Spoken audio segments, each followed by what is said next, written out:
Gracias, asambleísta. Tiene la palabra el asambleísta Ramiro Aguilar. Gracias, señora presidenta. Ya que el asambleísta Armando Aguilar ha pedido que la oposición le responda algunas preguntas, me voy a permitir respondérselas. Con todo comedimiento y con todo respeto, usted lo pidió, aquí estamos, se lo voy a responder. En la medida en la que pueda, claro está. A ver, no quiero insistir en cosas que ya se han dicho, pero le voy a explicar por qué hay confiscación. Porque cuando uno toma un bien que es privado, que es suyo, que es de cualquier persona, y el Estado se apropia de ese bien, está confiscando. Y la confiscación está prohibida en la Constitución, se ha citado a lo largo del día varias veces el mismo artículo. Segundo, aquí hay un problema real, producto de la manera más vergonzosa como yo personalmente haya visto plantear una ley. Y llevo muchísimos años de abogado. Esta ley que se transforma, que muta de una cosa que era algo distinto a lo que termina siendo, es un coletazo del Código Orgánico Monetario y Financiero que se aprobó la semana pasada, donde quisieron meter al fondo de cesantía del magisterio entre los fondos que debía ser administrado por el Banco del Instituto Ecuatoriano de Seguridad Social.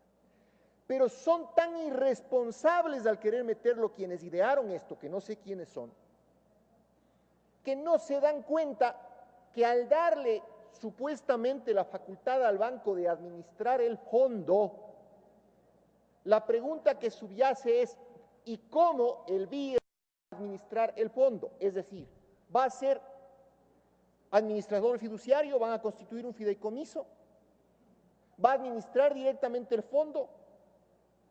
Y no se dan cuenta porque no leen las leyes que promulgan, las leyes que aprueban, que en la ley de mercado de valores está prohibido, para transparentar el mercado, que quienes administran los fondos sean parte de un grupo financiero, sea este público o privado. Entonces mi pregunta es, ok, en su apuro político de desvanecer el fondo de cesantía del magisterio, que creo que es el objeto político de esta historia, no se dan cuenta que la ley no les da el instrumento suficiente como para que el BIES pueda administrar el fondo. Porque además, ¿qué tipo de prestaciones adicionales daría? A ver, si se mezcla en la liquidez del banco, ¿qué diferente me hace a mí, que soy afiliado del Seguro Social, de una persona que además tiene un fondo previsional complementario? ¿Qué otra prestación me dan? Por hacer una ley de 4 artículos, terminan sin entender el concepto de lo que es tanto la actividad financiera pública cuanto la actividad del mercado de valores y la administración de los fondos. Sí, claro, hay que ir de Quito, Luz de América, a Guayaquil, de mis amores, pero péganse un trago, pues, cantando, farreando, haciendo alguna cosa. Pero señores, si esto es cuestión de leer la ley, no tienen la herramienta legal, es inconstitucional, lo he explicado bien toda la oposición. Pero aparte de que es inconstitucional, les devuelvo la pregunta, remen el artículo de la norma que les permite como banco del Instituto Ecuatoriano de Seguridad Social administrar fondos. Sin que eso quebrante el principio de independencia establecido en la Ley de Mercado de Valores. Y si hay contradicción de las normas, entonces el BIES va a ser un actor privilegiado en el mercado de valores de administrar el fondo. Fondo que, como bien ha dicho el asambleísta Páez, está además invertido. Entonces, ¿qué van a hacer? ¿Van a deshacer las inversiones? ¿O el Banco del Instituto Ecuatoriano de Seguridad Social sencillamente se va a subrogar en la administración, como he oído en esta tarde alrededor de 5 veces? Solo vamos a cambiar de administrador. Y entonces, privilegiando el odio hacia un sector político, respecto del cual yo mismo tengo críticas. Pero el hacer una ley no supone hacerla, y lo he dicho varias veces en este Parlamento,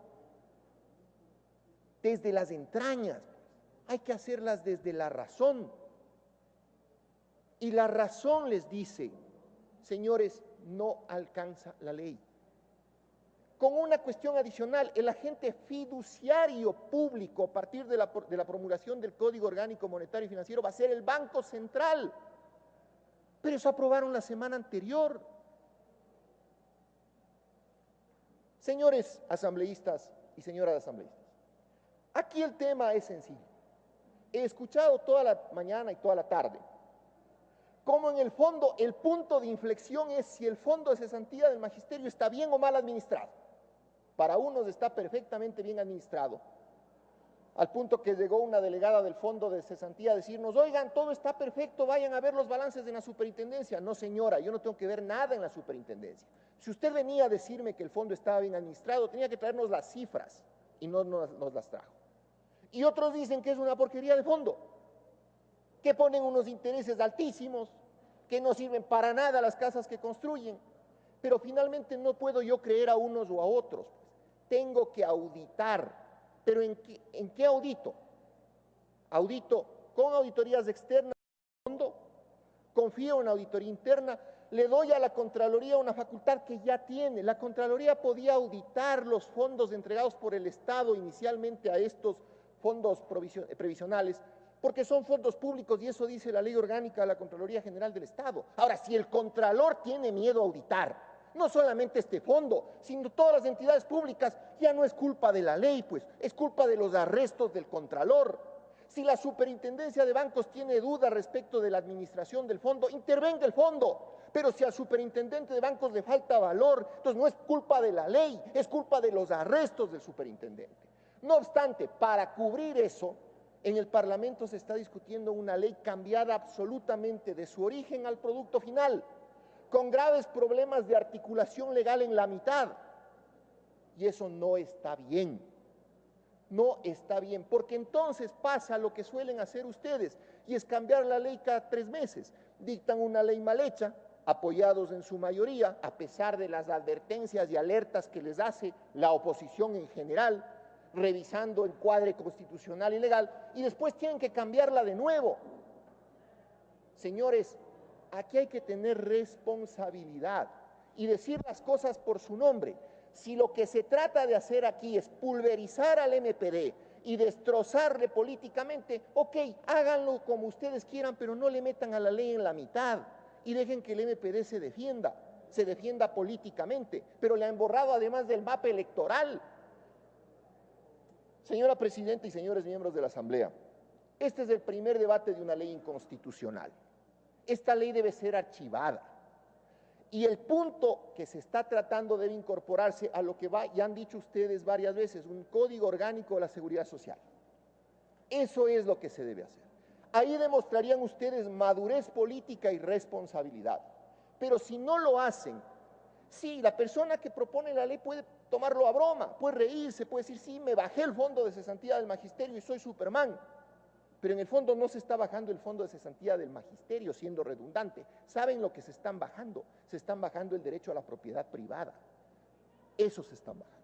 Y mañana el gobierno va a golpear la puerta de cualquier casa ecuatoriana y le va a decir al ciudadano ecuatoriano: oiga, ¿cuánto le sobró de la quincena?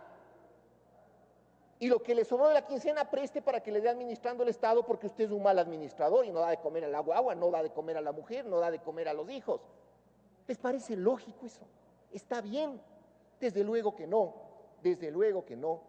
y eso es lo que está en juego. Las explicaciones están dadas. Puede haber un conflicto constitucional, sin duda, lo resolverá la Corte Constitucional cuando sea independiente, pero en el fondo, señores, les repito, lo que ustedes están haciendo aquí es pasar una aplanadora. Tiene un minuto, sobre el derecho a la asambleísta. propiedad. Le agradezco mucho haberme concedido la palabra porque la pedí al final de la tarde, señora Presidenta. Señores asambleístas,